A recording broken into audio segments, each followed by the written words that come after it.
Good morning everyone. So today topic is electric field due to a charge conducting sphere. In the case of charge conducting sphere, there is two types of sphere.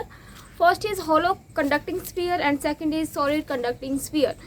So in the case of conducting sphere, both hollow and solid sphere, charge reside on the surface of sphere. But if I talk about non-conducting sphere, in the case of hollow non-conducting sphere, charge reside on the surface of sphere because it is hollow inside it. So but solid non conducting sphere charge is present in a whole volume. So देखो यहाँ पे कैसे charge reside होता है sphere के surface पे. Sphere हमारे two types के होते हैं, hollow and second one is solid. ठीक है, अगर सॉलिड में मैं होलो में अगर मैं बात करूँ कंडक्टिंग की,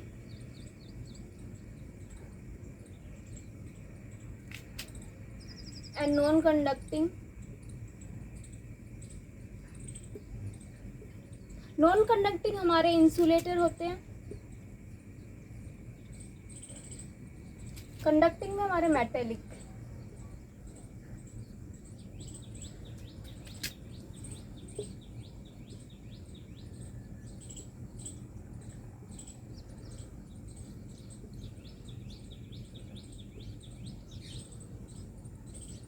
to types of sphere, hollow and solid. Hollow and solid में भी हमारे कंडक्टिंग या नॉन कंडक्टिंग दोनों केस हम डिस्कस करेंगे. अगर मैं बात करूँ conducting hollow sphere and non conducting hollow sphere की, तो हमारे जो चार्ज होगा इस केस में होलो एंड सॉलिड दोनों case, conducting and non conducting दोनों में हमारे चार्ज क्या होंगे, charge resides on the surface of sphere.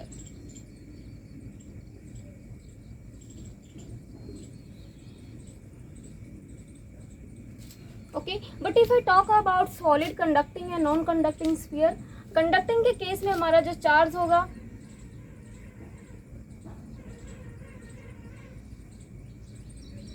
on the surface of sphere.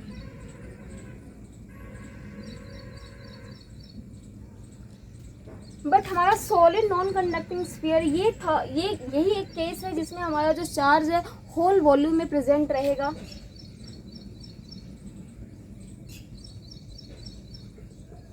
In whole volume.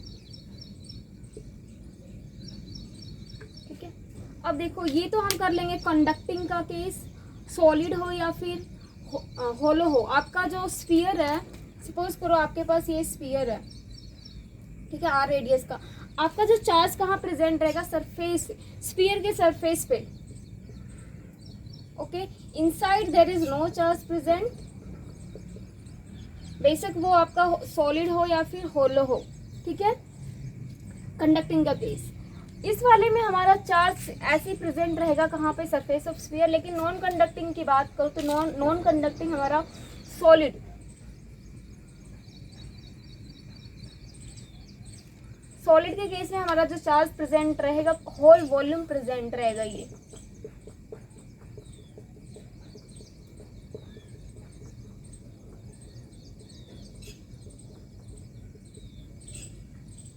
Okay, तो हम अभी क्या कौन सा केस करेंगे, चार्ज कंडक्टिंग स्फीयर का केस करेंगे. और उसके लिए हम क्या फाइंड आउट करेंगे, इलेक्ट्रिक फील्ड फाइंड आउट करेंगे.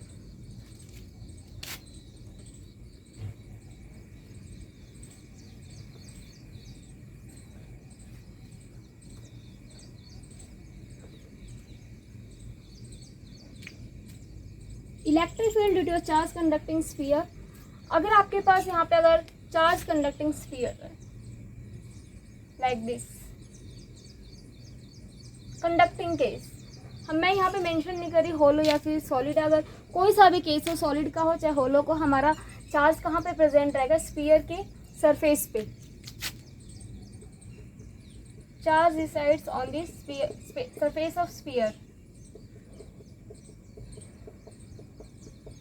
तो इस केस के लिए हमें क्या फाइंड आउट करना है, we have to find electric field. Okay, तो सबसे पहले हमें we have to draw a Gaussian surface.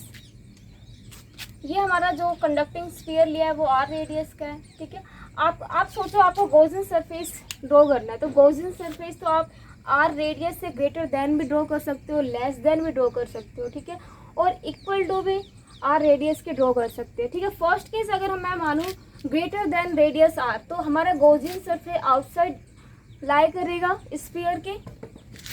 First case है इफ, पहले मैं लिख देती हूँ, let us consider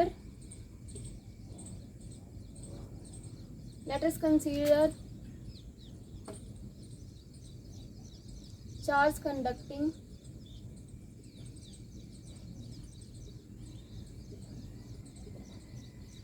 conducting sphere of surface charge density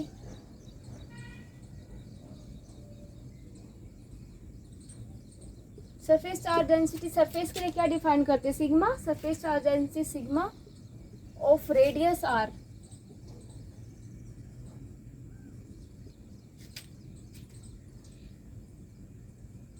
late us draw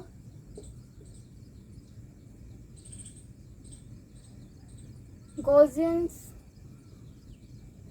surface, Gaussian sphere of arbitrary radius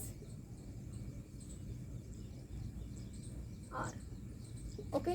first case अगर हम r रेडियस का Gaussian surface draw कर रहे हैं तो वो हम फर्स्ट केस कर रहे हैं greater than r, outside this sphere, if r greater than r, first case. देखो हम r क्या ले रहे हैं, r से ग्रेटर देन ले रहे, तो हमारा गॉसियन सरफेस यहाँ कहीं होगा,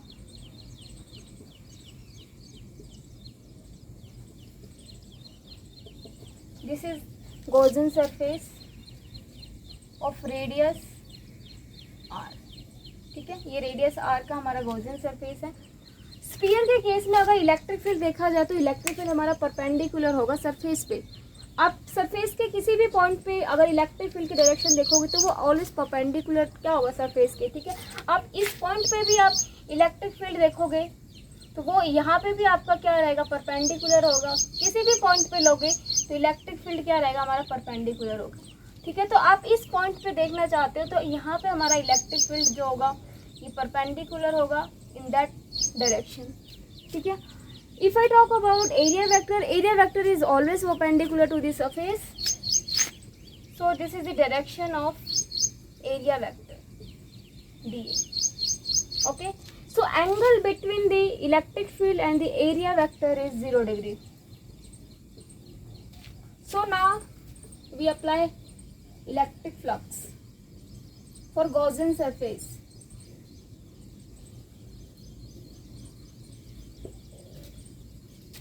E dot dA. So what is the angle between electric field and area vector? 0 degree. E dA cos 0 degree. Electric field is uniform. Take outside and cos 0 give values 1 and dA. If you integrate this area, we get A. This is the flux. Now apply Gauss law. If you calculate flux when you apply Gauss law tell us total net charge inside the Gaussian surface is equal to 1 upon epsilon naught. So this charge is taken as net charge.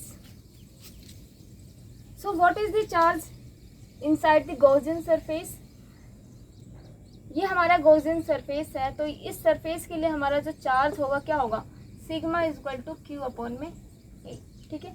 ये charge देखो हमारा कितने radius के sphere तक present है, only यहाँ तक, ठीक है। तो यहाँ पे क्या हो जाएगा, सिग्मा ए, तो वैल्यू पुट करते हैं सिग्मा ए अपॉन में epsilon.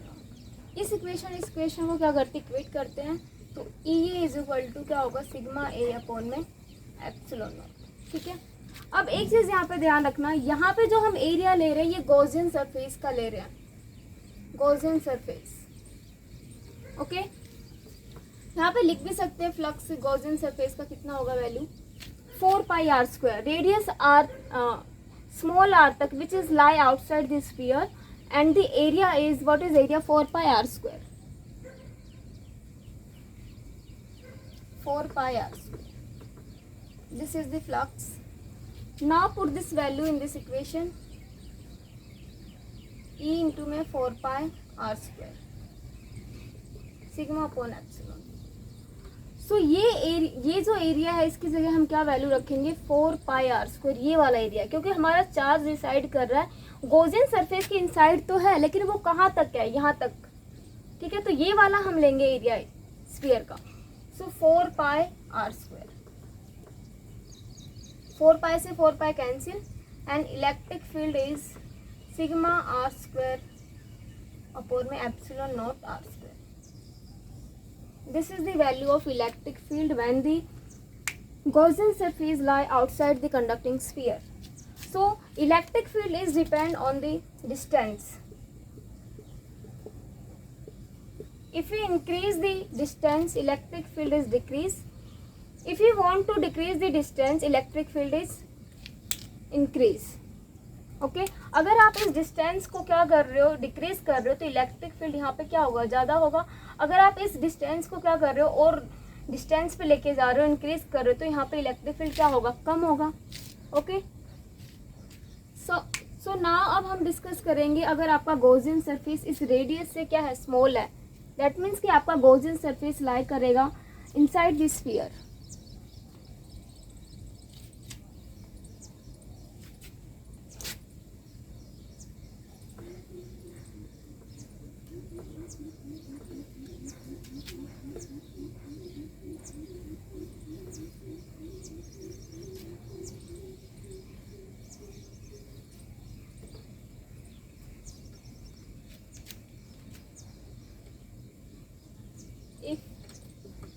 Are less than R ना, ठीक है, इनसाइड दिस स्फीयर। ये हमारा आर रेडियस का क्या है, कंडक्टिंग स्फीयर है।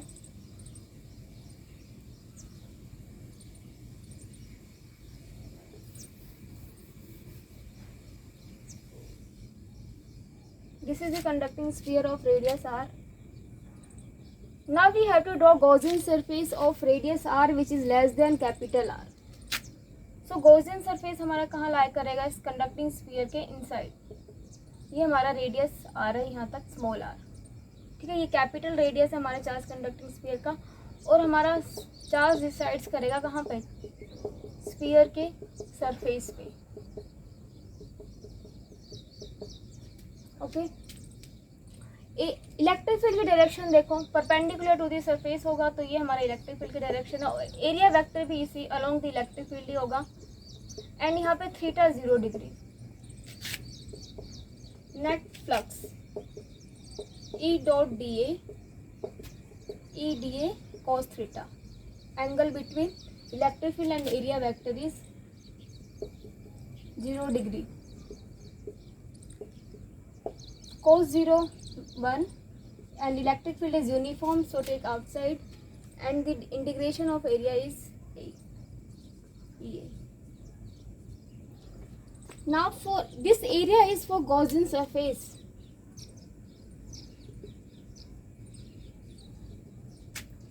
What is the area for Gaussian surface? 4 pi r square. This area of radius r. So area is 4 pi r square.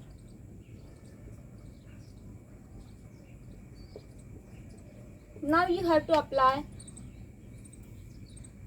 Gauss law. Phi net is equal to net charge inside the Gaussian surface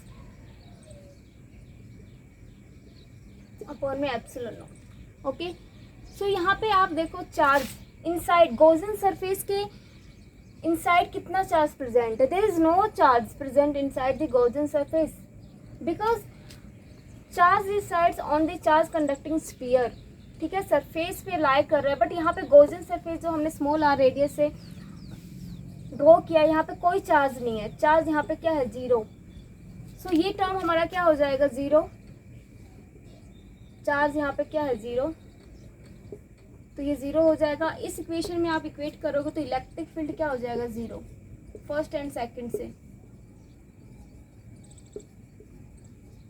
electric field क्या होगा, zero, ठीक है। If there is no charge present inside the Gaussian surface, so that's why electric field gives value zero. But third case, if radius, Gaussian surface जो आप draw करोगे, अगर वो हमारे कंडक्टिंग स्फीयर के रेडियस के इक्वल हो तो क्या होगा, आर इज इक्वल टू में आर। जो हमारा क्या आ रहा था, electric field for radius greater than के लिए इज इक्वल टू में सिग्मा अपॉन में epsilon nought R square upon में आर स्क्वायर, ये वैल्यू आ रही थी हमारी। इस वैल्यू में क्या करो, पुट करो sigma upon epsilon nought R square, तो क्या आ रहा है, E equal to sigma upon में एप्सिलॉन नॉट। ओके, थर्ड के 3 केस हो गए। If R greater than capital R and if small R less than capital R and if the small R equal to capital R, ठीक है, 3 case के लिए। अब देखो, अगर मैं, हाँ, एक केस, फर्स्ट केस में हमारा थोड़ा सा रह गया था ये,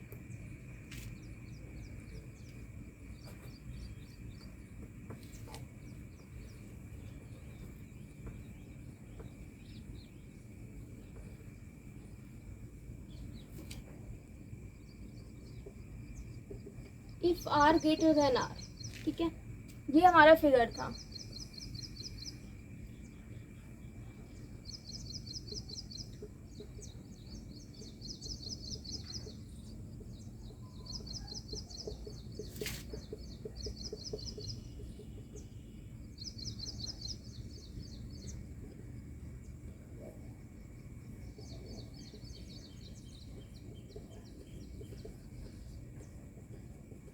ओके, इलेक्ट्रिक फील्ड की वैल्यू क्या आ रही थी हमारी, sigma upon epsilon nought R square upon में आर स्क्वायर, ये इलेक्ट्रिक फील्ड की वैल्यू आ रही थी, ठीक है। एट अ डिस्टेंस आर पे, इस पॉइंट पे ये जो डिस्टेंस था हमारा आर था, इसके लिए हमारी इलेक्ट्रिक फील्ड की वैल्यू आ रही थी sigma upon epsilon nought R square upon में स्मॉल आर स्क्वायर। ओके, अब देखो, अगर आप आर डिस्टेंस पे इस चार्ज कंडक्टिंग स्फीयर को आप देखोगे तो ये हमारा जो चार्ज कंडक्टिंग स्फीयर एक पॉइंट चार्ज की तरह दिखेगा, ठीक है।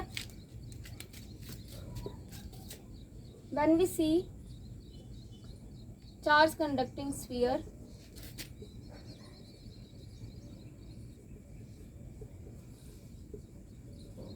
at a distance r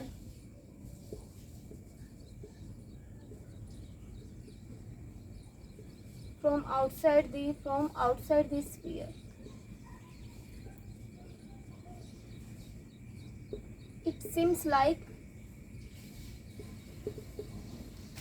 point charge. That means कि आप r डिस्टेंस पे इस स्फीयर को, कंडक्टिंग स्फीयर को आप देखोगे तो ये हमारा कंडक्टिंग स्फीयर जो कि चार्ज क्यों कंटेन कर रहा है वो हमारा एक पॉइंट चार्ज की तरह दिखेगा, ठीक है।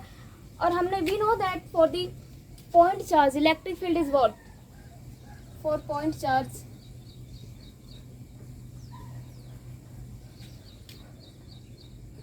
Electric field at a distance R, क्या होता है हमारे फॉर पॉइंट चार्ज के लिए इलेक्ट्रिक फील्ड अगर आर डिस्टेंस पे हो तो is equal to 1/4 epsilon nought Q upon में आर स्क्वायर, ठीक है। आर डिस्टेंस से देख रहे हैं तो ये हमारा एक पॉइंट चार्ज की तरह दिखेगा, तो उसके लिए हमारी इलेक्ट्रिक फील्ड की वैल्यू ये होती है, तो ये इलेक्ट्रिक फील्ड की वैल्यू इसके क्या होगी, इक्वल होगी। तो सिग्मा अपॉन में epsilon nought R square upon में आर स्क्वायर इक्वल में 1/4 एप्सिलॉन नॉट क्यू अपॉन में आर स्क्वायर। ओके, और हमने स्मॉल आर जब ले रहे थे तो वहाँ पे इलेक्ट्रिक फील्ड तो जीरो ही होता है, लेकिन अगर हम if R is equal to R कर रहे थे फॉर सरफेस के लिए तो उस केस में इलेक्ट्रिक फील्ड की वैल्यू आ रही थी सिग्मा अपॉन एप्सिलॉन नॉट, ठीक है। और वो तो खुद ही कंडक्टिंग स्फीयर, तो इसके लिए हमारी इलेक्ट्रिक फील्ड की वैल्यू क्या आती है, 1/4 एप्सिलॉन नॉट क्यू अपॉन में आर स्क्वायर। जब आर की वैल्यू आपके कैपिटल आर के इक्वल होगी तो क्या होगा, वही इलेक्ट्रिक फील्ड की वैल्यू आएगी ना जो आर डिस्टेंस पे होगा।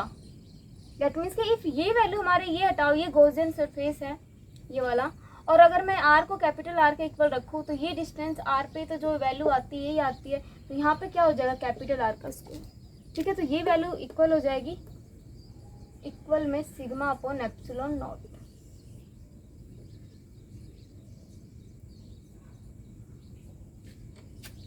Okay,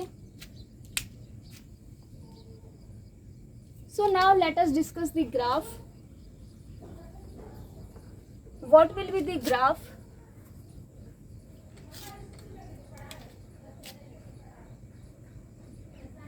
This is no conducting sphere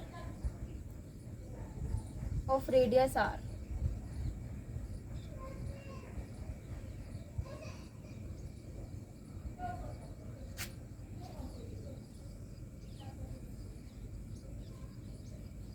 On the x-axis there is distance taken and for y-axis electric field. Okay, और यहाँ इस पॉइंट की बात करूँ तो ये वैल्यू होती है हमारी आर।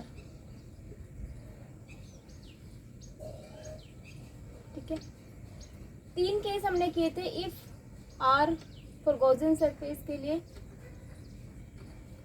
इस केस में अगर आर की वैल्यू क्या हो रही थी हमारी, लेस देन आर, और इस वाले एरिया में हमारी आर की वैल्यू क्या हो रही थी, ग्रेटर देन आर, और ये हमारा क्या होता था, आर इज इक्वल टू में आर। तो जब हमारी आर की वैल्यू लेस देन आर थी तो इलेक्ट्रिक फील्ड की वैल्यू क्या आ रही थी, 0। ठीक है, if R greater than R then what is the value of electric field, electric field is inversely proportional to distance, square of distance. ठीक है, अगर यहाँ पे हमारा आर रेडियस जो है इक्वल होता था तो यहाँ पे हमारा मैक्सिमम इलेक्ट्रिक फील्ड आता था जो था सिग्मा अपॉन एप्सिलॉन नॉट। ठीक है, तो यहाँ पे देखो, यहाँ पे कोई चार्ज प्रेजेंट नहीं होता था इनसाइड स्फीयर के, जो भी गॉसियन सरफेस यहाँ पे ड्रॉ कर रहे थे, क्योंकि there is no charge present inside the Gaussian surface, so electric field gives value 0। ठीक है, जब हम रेडियस को इंक्रीज कर रहे थे, मतलब कि डिस्टेंस को इंक्रीज कर रहे थे, तो यहाँ पे हमारा चार्ज प्रेजेंट था और वहाँ पे इलेक्ट्रिक फील्ड की वैल्यू क्या आ रही थी, इन्वर्सली प्रोपोर्शनल आ रही थी। और जब रेडियस को आप इक्वल कर रहे थे चार्ज कंडक्टिंग स्फीयर के रेडियस के इक्वल, तो वहाँ पे हमारी इलेक्ट्रिक फील्ड की वैल्यू मैक्सिमम आ रही थी एट दैट पॉइंट। ओके,